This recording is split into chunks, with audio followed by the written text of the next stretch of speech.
রূপচর্চার canvas চ্যানেলে আপনাদের প্রত্যেককে স্বাগত। আজকে আমি মামাআর্থ উপটান ক্লিনজিং মিল্কের রিভিউ নিয়ে এসেছি। সব ধরনের স্কিন টাইপস এটা ব্যবহার করতে পারবে কিনা, আর কোনো রকম সাইড এফেক্ট আছে কিনা সেই সম্পর্কে আজকে ভিডিওতে বলবো। এটা খুবই ট্রাভেল ফ্রেন্ডলি, আর এটা একটা ছোট বটলের মধ্যে আসে প্লাস্টিকের।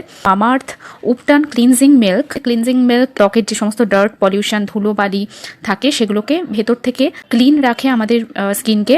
মামাআর্থ উপটানের cleansing milk with turmeric and saffron আছে এটাতে, for gentle cleansing. Paraben sulphate free product, dermatologically tested, suitable for all skin types এখানে মেনশন করা আছে। এটার প্রাইসের কথা যদি বলি, এটা আমি অ্যামাজন থেকে পারচেস করেছি, তো আপনারা এটা অ্যামাজন থেকেও পারচেস করতে পারেন, বা আপনারা কোনো লোকাল কসমেটিক্স শপেও এটা পারচেস করতে পারেন। এখন মামাআর্থের প্রোডাক্ট যে কোনো লোকাল কসমেটিক্স শপেও আপনারা পেয়ে যাবেন, কিন্তু অ্যামাজন, ফ্লিপকার্ট, নাইকা এগুলো পারচেস করতে পারেন। এগুলোতে অনেক সময় ডিসকাউন্ট থাকে। এটার প্রাইসের কথা যদি বলি, এটার প্রাইস হচ্ছে 349 রুপিস, 100 ml কোয়ান্টিটি। এটার ক্রুয়েলটি ফ্রি প্রোডাক্ট, টার্মারিক ও স্যাফরন আছে। আর এটি আপনার স্কিনের ডিপ লেয়ারে গিয়ে যে সমস্ত ধুলো বালি, ময়লা, ডার্ট, পলিউশন, এছাড়াও মেকআপকে রিমুভ করতে সাহায্য করে। আপনি যদি মেকআপ করে থাকেন সেই মেকআপকেও এটা রিমুভ করবে, স্কিনকে সফট ও স্মুথ রাখতেও সাহায্য করবে। টেক্সচার আমি বলবো এটা কেমন। এটা টেক্সচারটা আমি অ্যামাজন থেকে পারচেস করেছি।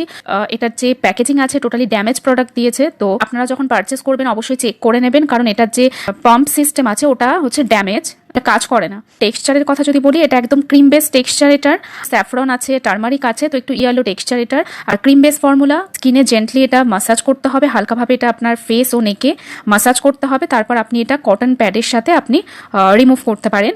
তারপর ওয়াটার দিয়ে আপনি ওয়াশ করে নিতে পারেন। তুলোর সাহায্যে আপনি এটাকে রিমুভ করতে পারেন, বা কটন প্যাডের সাহায্যে আপনি রিমুভ করতে পারেন। তারপর ওয়াটার দিয়ে ওয়াশ করে নিতে হবে কিছুক্ষণ। যদি পার্সোনাল এক্সপিরিয়েন্সের কথা বলি, এটা texture cream base texture, but প্রাইসের অ্যাকর্ডিং এটার কোয়ালিটি আমার খুব একটা ঠিকঠাক মনে হয়নি। আর আপনার ত্বক যদি খুবই সেন্সিটিভ হয়ে থাকে তাহলে অবশ্যই প্যাচ টেস্ট করিয়ে নেবেন, কারণ এখানে ন্যাচারাল ইনগ্রিডিয়েন্টস ইউজ করা হয়েছে, মেনশন করা আছে। আপনার যদি কোনো রকম অ্যালার্জেটিক প্রবলেম থাকে, বা আপনার ত্বকে যদি প্রচুর পরিমাণে স্কিন কেয়ার প্রোডাক্ট ব্যবহার করলে আপনার ত্বকে র্যাশ বা অ্যালার্জেটিক রিয়াকশন হয়ে যায়, বা ব্রণ বা পিম্পলসের সমস্যা হয়ে যায়, তো আপনি অবশ্যই যে কোনো স্কিন কেয়ার প্রোডাক্ট ব্যবহার করার আগে অবশ্যই টেস্ট করিয়ে নেবেন। আপনার ত্বক যদি খুবই সেন্সিটিভ হয় তাহলে কোনো রকম প্রোডাক্ট নিয়ে এক্সপেরিমেন্ট করতে যাবেন না। অ্যাকচুয়ালি সেন্সিটিভ যাদের স্কিন টোন থাকে, প্রচুর সেন্সিটিভ, তাদের স্কিনে হয়তো স্কিন ইরিটেশন হতে পারে।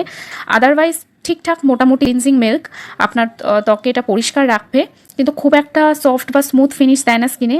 আমার এটা অ্যাভারেজ মোটামুটি লেগেছে।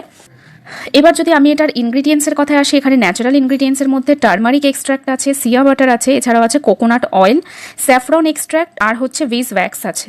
তো এই হচ্ছে এটার ন্যাচারাল ইনগ্রিডিয়েন্ট। এছাড়াও আছে যে সমস্ত ইনগ্রিডিয়েন্টস এমোলিয়েন্ট হিসেবে এখানে আছে ক্যাপ্রিলিক অর ক্যাপ্রিক ট্রাইগ্লিসারাইড আছে, গ্লিসারাইল মোনোস্টিয়ারেট যেটা একটা এমোলিয়েন্ট ও এমুলসিফাইং, সিটোস্টিয়ারাইল অ্যালকোহল আছে, এটাও এমোলিয়েন্ট হিসেবে প্রোডাক্টে ইউজ করা হয়, অর্থাৎ সফট স্মুথ ফিনিশ দেওয়ার জন্য প্রোডাক্টে ইউজ করা হয়। এছাড়াও গ্লিসারিন আছে, গ্লিসারিন আমাদের ত্বককে হাইড্রেটেড রাখতে সাহায্য করে। এছাড়াও আছে এমোলিয়েন্ট হিসেবে ডিসাইল অলিয়েট আছে, ক্লিনজিং এজেন্ট হিসেবে বা অ্যাজ আ সার্ফেক্টেন্ট হিসেবে এখানে আছে সোডিয়াম কোকামফো অ্যাসিটেট আছে, এটা ক্লিনজিং এজেন্ট হিসেবে। এছাড়াও আছে ডাইসোডিয়াম কোকোয়াফো ডি অ্যাসিটেট, ডিসাইল গ্লুকোসাইড আছে, ডিসাইল গ্লুকোসাইড এটাও একটা ক্লিনজিং এজেন্ট হিসেবে প্রোডাক্টে ইউজ করা হয়ে থাকে।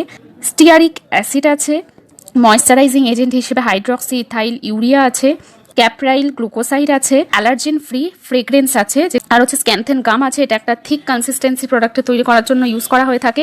প্রিজারভেটিভ হিসেবে এখানে ইউজ করা হয়েছে ফেনক্সা ইথানল, ইথাইল হেক্সাইল গ্লিসারিন আছে। এছাড়াও আছে ডাইসোডিয়াম ইডিটিএ, যেটা প্রোডাক্টের টেক্সচার, প্রোডাক্টের কালার ও ফ্রেগ্রেন্স যাতে ঠিকঠাক থাকে সেই জন্য প্রোডাক্টে ইউজ করা হয়ে থাকে। এখানে যে সমস্ত ইনগ্রিডিয়েন্টস ইউজ করা হয়েছে সেগুলোতে কোনো রকম হার্মফুল ইনগ্রিডিয়েন্টস এখানে ইউজ করা হয়নি, কিন্তু যে সমস্ত এমোলিয়েন্ট বা এমোলসিফাইং বা ক্লিনজিং এজেন্ট ইউজ করা হয়েছে সেগুলোতে অ্যাকচুয়ালি এটা আয়ুর্বেদিক বা ন্যাচারাল প্রোডাক্ট, তো এখানে যে সমস্ত ইনগ্রিডিয়েন্টস ইউজ করা হয়েছে সব কিছুই ন্যাচারালি, কিন্তু যেগুলো এমোলিয়েন্ট বা যে সমস্ত নাম আমি মেনশন করেছি এখানে, তো সেগুলো কত পার্সেন্টেজ প্রোডাক্টে ইউজ করা হয়েছে বা কিভাবে কোন ন্যাচারাল ইনগ্রিডিয়েন্টস থেকে প্রডিউস করা হয়েছে, তো সেগুলো মেনশন করা থাকলে অনেক সময় অনেক কম প্রোডাক্টেই মেনশন করা থাকে। আর সেগুলো মেনশন করা থাকলে আরও সুবিধা হয় বুঝতে যে কত কনসেন্ট্রেশনে বা কত পার্সেন্টেজে প্রোডাক্ট ইউজ করা হয়েছে, কিন্তু আদারওয়াইজ কোনো রকম হার্মফুল প্রোডাক্টে কিছু ইউজ করা হয়নি। আপনার ত্বকে যদি কোনো রকম স্কিন রিলেটেড সমস্যা থাকে তাহলে প্রোডাক্ট পারচেস করার আগে অবশ্যই সেগুলো সম্পর্কে ভালোভাবে পর্যবেক্ষণ করে ও সেগুলোর ভালো রিভিউ চেক করেই তবেই আপনি কোনো স্কিন কেয়ার প্রোডাক্ট ব্যবহার করবেন। তো এই হচ্ছে আজকের ভিডিও। নেক্সট টাইমে আবার আসবো নতুন কোনো ভিডিও নিয়ে, ততক্ষণের জন্য take care, love you all, bye by.